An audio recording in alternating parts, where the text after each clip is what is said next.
Hello guys, welcome back to my channel. Today we're going to be talking about another tragic case. Also, I just want to put a quick disclaimer just to say that any information that will be presented in the video was found online. So if there are any mistakes or if there is any wrong information, please do let me know. And now let's get on to the video.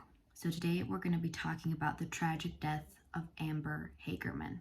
A lot of people have already heard of Amber's case before, and it's probably because a lot of people are familiar with the alert system called the Amber Alert. Before we get into any details regarding the Amber Alert and how it functions today, we're going to be talking about what had happened to Amber Hagerman. So Amber was a 9-year-old girl who was born in Arlington, Texas, to mother Donna Norris and father Richard Hagerman. She also had a brother Ricky, and he was probably the last person to have seen Amber before she was abducted. On the day of her disappearance on 13th of January 1996, Amber, her mother Donna, and her brother Ricky were visiting their grandparents in Arlington, Texas. Nothing seemed out of the ordinary on that day.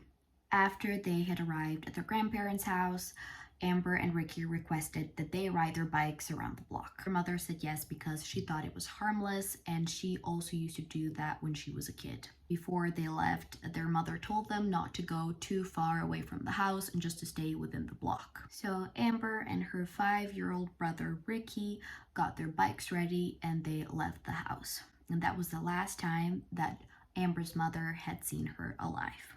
So they had cycled up to the parking lot of a grocery store, and it was already too far away from the house. So Ricky, scared about what his mother will think, decided to pedal back to the house, leaving Amber in the parking lot. So when Ricky got back to the house, obviously his mother and the grandparents were very worried as to where Amber was at that time. So they made Ricky go back to where he had left her and come back with her. So Ricky did cycle back to the parking lot of the grocery store where he had left Amber previously, but it was too late. There was nobody in the parking lot but Amber's abandoned bike. So after Ricky left his sister in the parking lot and was cycling back home, in the meantime, there was a car coming towards the parking lot where Amber was still cycling on her bike. So a man who had actually witnessed the abduction reported seeing a white or Hispanic male in his 20s or 30s come out of a dark van. So the van stopped in the parking lot, the guy comes out and he takes Amber and leaves her bike. Immediately after seeing this, the witness calls 911 and reports the incident. So obviously after that, Ricky comes back to the parking lot and only finds his sister's bike. When Ricky went back home for the second time without Amber, he had told his mother and his grandparents about what had happened. Immediately after that, 911 was contacted and they had filed a missing persons report.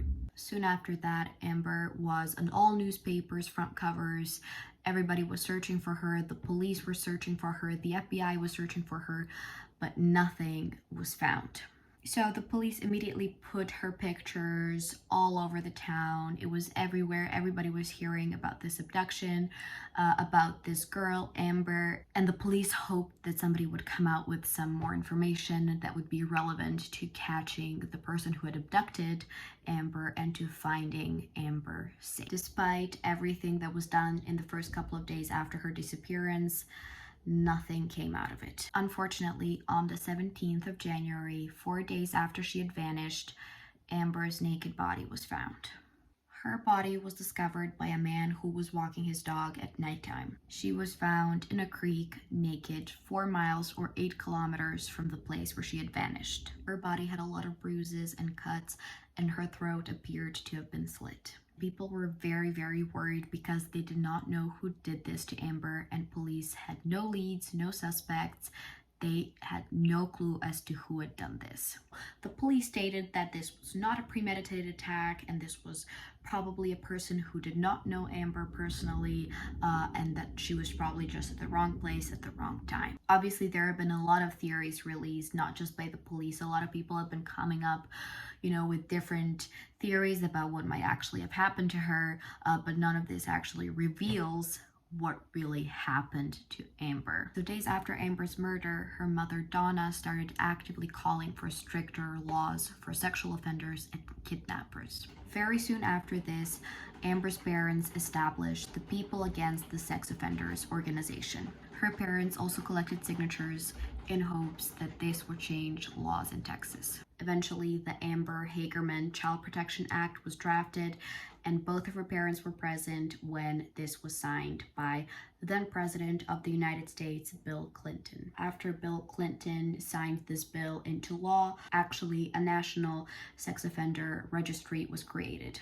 Amber Alert had still not been put into action, and it was actually still not thought of. Something that is not very often talked about is actually that it was a random person that had contacted radio station, TV stations, and actually proposed the idea of what would eventually come to be Amber Alert. So she actually proposed that all of these broadcast stations should actually team up with the police and give certain details about, a child abduction as, something that would actually help with finding the person who had been abducted. So her idea was actually picked up, and people had spent 2 years developing this alert system. So in 1998, the Child Protection System actually created an automated alert system that would eventually become the Amber Alert. So when Amber Alert was fully introduced, it had definitely become easier to find abducted children. So the reason why is that when a child abduction would happen, there would be information everywhere in that specific states within obviously the United States. There would be information on billboards, on TVs, on radios, on your phones. Everybody would get an alert on their phone telling them that a child abduction had taken place. Within the alert, there would be the most important things to know about this certain incident. So obviously there would be a name of the person who had been abducted, the description of that person. Obviously there would also be a description of the person that had abducted someone, if there was any description to be given, and there would also be anything describing the situation that had taken place, such as car registration plates, if anybody had seen them, or the type of car that the abductor was driving, the color, anything of that sort. And because the general public had all of this information, they could also help in finding the abducted person much quicker. Amber's mother Donna used to say that every time a person would be saved through the Amber Alert system, she would say thank you to Amber for taking the sacrifice so that other children could be potentially found safe. It originated in the United States, and a lot of states within the US, they have different regulations for when to activate the Amber Alert. They have different rules to follow. In some states, there are also different names for the Amber Alert system. In other countries outside of the US, there are also different sets of rules established within their own Amber Alert system, but that is very dependent on the country. One thing as a whole, Amber Alert system generally looks at kids, typically under the age of 18. In the United States, this is for any children under the age of 17. Amber Alert system is still active to this day and is helping find missing children. While Amber Alert is still very helpful to this day, Amber's case still remains unsolved.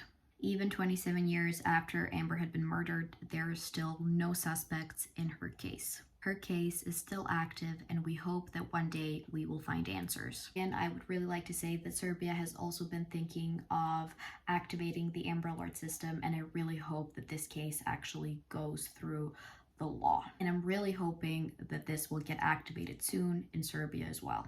If you're interested in finding more about Amber Alert Serbia, please Google their site on the internet, and you're going to be finding a lot of information about this. Also, I just want to say that if anybody has any tips or any knowledge about who had murdered Amber Hagerman, please do let the proper authorities know.